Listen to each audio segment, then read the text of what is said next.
अस्सलाम वालेकुम। बिस्मिल्लाहिर्रहमानिर्रहीम। नबूवत से 5 साल पहले की बात है कि मक्का मुकरमा में शदीद बारिशें हुई। बारिश की कसरत से सैलाब आ गया, पानी हरम मक्की में दाखिल हुआ और खाना काबा की दीवारों को बेहद नुकसान पहुंचा। खाना काबा किसी भी वक्त महदम हो सकता था।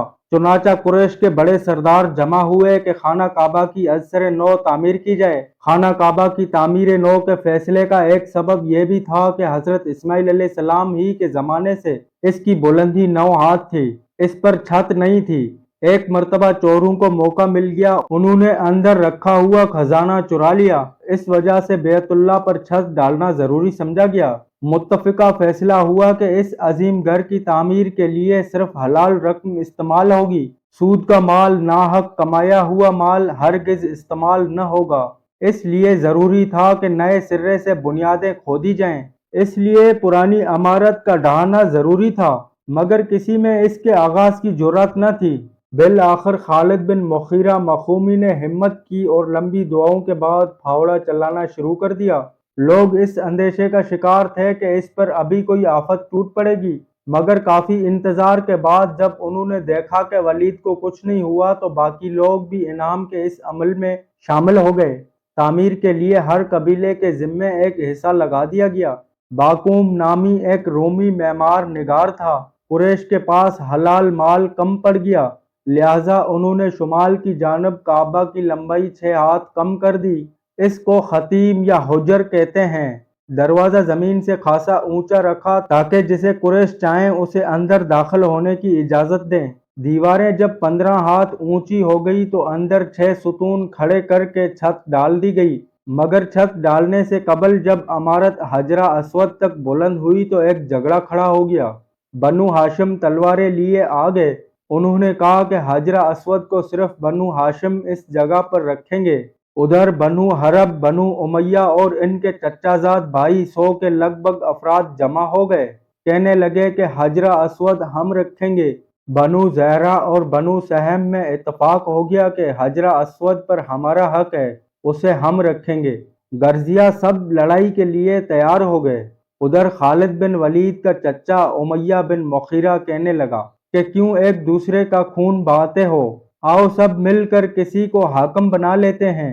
फिर खुद ही तजवीज पेश की कि तुम्हारा क्या ख्याल है, बाब बनी शैबा में से जो सबसे पहले दाखिल हो इसी को हम अपना हाकिम बना लें, जो वो फैसला करे उसे सब मंजूर कर लें। सब ने इस तजवीज से इत्तफाक किया। थोड़ी ही देर गुजरी थी कि अल्लाह के रसूल सल्लल्लाहु अलैहि वसल्लम बाब बनी शैबा से दाखिल होते हुए नजर आए। आप सल्लल्लाहु अलैहि वसल्लम अभी खलअत नबूवत से सरफराज नहीं हुए थे। सब बेक वक्त पुकारे, सादिक व अमीन आ गया, ये मोहम्मद सल्लल्लाहु अलैहि वसल्लम हैं, हम इनके फैसले से राजी हैं। जब वो करीब आए तो इनको सारी सूरत-हाल बताई गई। आप सल्लल्लाहु अलैहि वसल्लम ने अपनी मुबारक चादर उतारी, जमीन पर बिछाई, हजरा अस्वद को पकड़ा, उसे उठाकर चादर के दरमियान रखा। बनु हाशिम को बुलाया कि ये कोना तुम संभाल लो।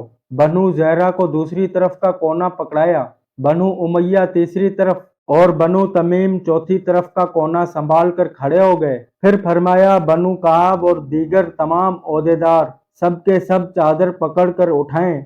सब ने इनायत, इज्जत व एहतराम, मोहब्बत और अकीदत से चादर को उठाया और काबा की तरफ चल दिए। जब हजरा अस्वद के मकाम पर पहुंचे तो आप सल्लल्लाहु अलैहि वसल्लम ने अपने मुबारक हाथों से उसे उठाया और उसे इसकी जगह पर टिका दिया। वो चेहरे जो थोड़ी देर पहले गुस्से से तिमतमा रहे थे, आंखों में खून उतर आया था और हाथों में तलवारें चमकने लगी थीं, अब मुस्कुरा रहे थे।